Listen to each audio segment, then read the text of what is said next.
Salutations mon jeune ami. Comment vas-tu en cette belle journée? En fait, je te pose tout le temps cette question, mais en vrai, je m'en branle en fait. Je m'en branle complètement, rien à foutre. Voilà. Bref, dans la vidéo d'aujourd'hui, je vais faire un espèce de genre de gros FAQ sur toutes les questions que vous posez sur CJ Dropshipping. Parce que je reçois 1 million de questions tous les jours et c'est toujours les mêmes. Donc encore une fois, comme d'habitude, c'est un peu comme ça que je choisis comment je vais faire mes vidéos. Je prends des questions qu'on me pose et j'en fais des vidéos. Là, il y en a plein, genre. Donc, je vais faire une vidéo pour répondre à ces plein de questions. Ok? Mais avant tout, tu connais la règle. Pouce bleu, abonne-toi et active la petite... Absolument. La petite clochounette. Bref, c'est parti, on attaque. Première question, quelle est la différence entre CJ Dropshipping et AliExpress? Donc, quelle est la différence? CJ Dropshipping, c'est une plateforme de logistique, donc c'est un truc réservé aux professionnels qui veulent faire du dropshipping ou qui veulent faire du stock, c'est toi qui vois. Et AliExpress, c'est une plateforme de e-commerce, c'est un site de e-commerce comme Amazon, comme Wish, comme ce que tu veux. Voilà. C'est pas du tout la même utilisation. Ça n'a aucun rapport. Tout le monde a un peu pris l'habitude d'utiliser AliExpress comme fournisseur pour faire du dropshipping parce que au début, c'était plus facile, c'était moins cher, etc. Aujourd'hui, ça se justifie beaucoup moins, mais c'est pour ça que tout le monde continue à penser que AliExpress est un fournisseur. Faux, archi faux. AliExpress n'est pas un fournisseur, c'est une plateforme de e-commerce. La deuxième question, c'est peut-on lier CJ Dropshipping à Shopify? Oui, bien sûr, j'ai une formation gratuite, je te mets le lien dans la description. Va voir et je te montre comment on fait. La troisième question, c'est peut-on lier CJ Dropshipping et WordPress WooCommerce? La réponse est oui, absolument. Est-ce que j'ai fait une vidéo pour le montrer? Non, absolument pas. La quatrième question, c'est est-ce que je peux proposer mon propre packaging personnalisé, genre avec ma marque, mon logo et tout ce bordel, avec CJ Dropshipping? La réponse est oui, bien évidemment. Encore une fois, lien dans la description, formation gratuite, va voir. Je mettrai également juste en dessous le lien vers ma grosse formation, qui a genre plus de 5 heures de contenu. Va voir ça, mon gars, ça en vaut vraiment la peine. Prochaine question, comment est-ce qu'on paye sur CJ Dropshipping? Il y a plusieurs méthodes pour payer. Tu peux payer avec PayPal, tu peux payer avec ta carte bancaire, tu peux payer avec Payoneer, tu peux payer, il y a plein de méthodes de paiement possible. La prochaine question, c'est j'ai un problème avec ma livraison, que ce soit genre livraison pas reçue ou alors livraison trop longue, etc. Qu'est-ce que je peux faire, tonton? La réponse est très simple. Sur CJ, tu peux créer un litige sur une commande en expliquant quel est ton problème et à ce moment-là, ton fournisseur va être capable de pouvoir gérer le problème pour toi. La prochaine question, c'est comment être sûr que mon produit va bien venir avec le packaging personnalisé? Tout simplement, pour ça, il faut que tu fasses la liaison entre ton packaging personnalisé et ton produit. Autrement, ton produit partira sans rien. La prochaine question, on me la pose 45 millions de milliards de billions and billions and billions and billions and billions and billions and de fois par jour. Et cette question, c'est pourquoi les frais de livraison sont aussi chers et pourquoi c'est aussi long?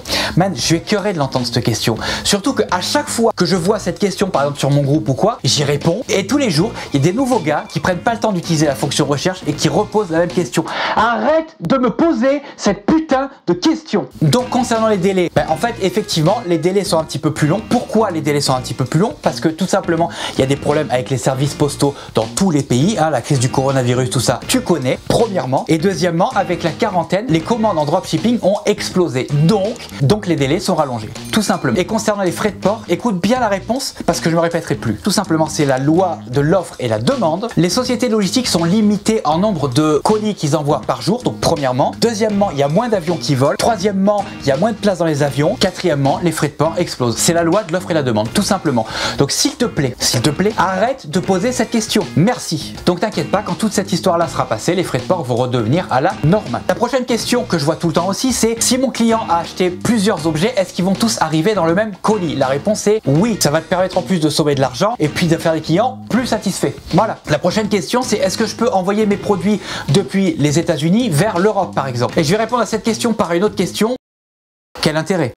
Quel intérêt de faire 5000 km dans un sens plutôt que de faire 5000 km dans l'autre sens? Tu vois ce que je veux dire? Donc la réponse évidemment c'est non. Tu ne peux pas envoyer depuis les États-Unis vers l'Europe. D'ailleurs les États-Unis c'est uniquement des États-Unis vers les États-Unis. C'est pareil pour les entrepôts en Allemagne. Les entrepôts en Allemagne envoient juste en Allemagne pour l'instant. Bientôt ça va être vers l'Europe mais pour l'instant c'est juste l'Allemagne. Les entrepôts en Indonésie c'est juste vers l'Indonésie et les entrepôts en Thaïlande pour l'instant toujours c'est juste en Thaïlande. Thaïlande. La prochaine question, c'est est-ce que je peux stocker des produits chez CJ Dropshipping à partir de produits que j'ai achetés ailleurs? La réponse est oui. Pour ça, il faut que tu écrives à ton agent et que tu lui en parles pour voir avec lui quelle solution vous pouvez trouver. Et 2, j'en parle dans ma grosse formation. Le lien est dans la description. La prochaine question, c'est est-ce que je peux acheter chez CJ Dropshipping et faire envoyer des produits chez moi? La réponse est oui, bien évidemment. Tu as juste à ajouter au panier et mettre ton adresse et tu pourras envoyer ça chez toi. Et d'ailleurs, je te conseille de le faire si par exemple tu utilises des packaging personnalisés pour être capable de savoir ce que va recevoir ton client. La meilleure des choses à faire, c'est dans un premier temps de commander un exemplaire chez toi. La prochaine question qui est super intéressante, c'est est-ce que je peux utiliser CJ Dropshipping comme fournisseur pour eBay? La réponse est oui, absolument oui, oui et oui. Néanmoins, il y a des méthodes pour le faire pour pas se faire griller par eBay. C'est d'utiliser le principe des CSV. Si tu veux en savoir plus, j'en parle dans ma grosse formation sur CJ Dropshipping. Le lien est dans la description. J'ai un module réservé à eBay. La prochaine question, c'est est-ce qu'il faut absolument acheter du stock pour se fournir chez CJ Dropshipping? La réponse est non, bien sûr que non, puisque ça s'appelle CJ Dropshipping. Donc tu peux ou faire du dropshipping avec eux ou alors acheter du stock et le stocker dans leurs entrepôts. Stocker dans leurs entrepôts, c'est entièrement gratuit. Tu n'as aucun frais là-dessus, d'accord? Attention toutefois, si jamais tu as des packaging personnalisés, tu vas devoir en acheter des petites ou moyennes quantités. Dans le passé, on pouvait dropshipper entre guillemets les packaging personnalisés. Aujourd'hui, on peut plus faire ça. Donc voilà. L'avant-dernière question, c'est à quoi ça sert un agent? Tout simplement, un agent, cette question n'est pas con du tout d'ailleurs. Un agent, ça va être ton contact directement en Chine avec qui tu vas gérer tout ce que tu as à gérer, que ce soit des problèmes techniques, que ce soit sourcer des produits, que ce soit peu importe la question que tu as, avant de me la poser à moi, pose-la à ton agent. La plupart des gens me posent des questions à moi parce que c'est tout simplement moi le king de CJ Dropshipping en France, voilà. Mais sérieusement, la meilleure personne qui va être capable de te renseigner quand tu as des questions, ça va être ton agent, ok? Écris à ton agent avant de me poser des questions à moi. Et dernière question, est-ce que je peux demander à CJ Dropshipping de prendre des photos ou des vidéos pour moi? La réponse est oui. Est-ce que je peux les utiliser pour, par exemple, faire mes pubs sur Facebook Ads et tout? La réponse est oui aussi. Néanmoins, c'est pas gratuit. Ça peut valoir 20, 50, 100 $, etc. Voilà. Pour ça, la meilleure des choses à faire, c'est d'écrire à ton agent. Voilà. Bref, c'est tout pour aujourd'hui. Je te remercie frérot d'avoir regardé cette vidéo jusqu'à la fin. N'oublie pas, pouce bleu, abonne-toi et active la petite clochounette. Puis voilà, en attendant, je te dis bye et on se voit dans la prochaine vidéo. Tchuss.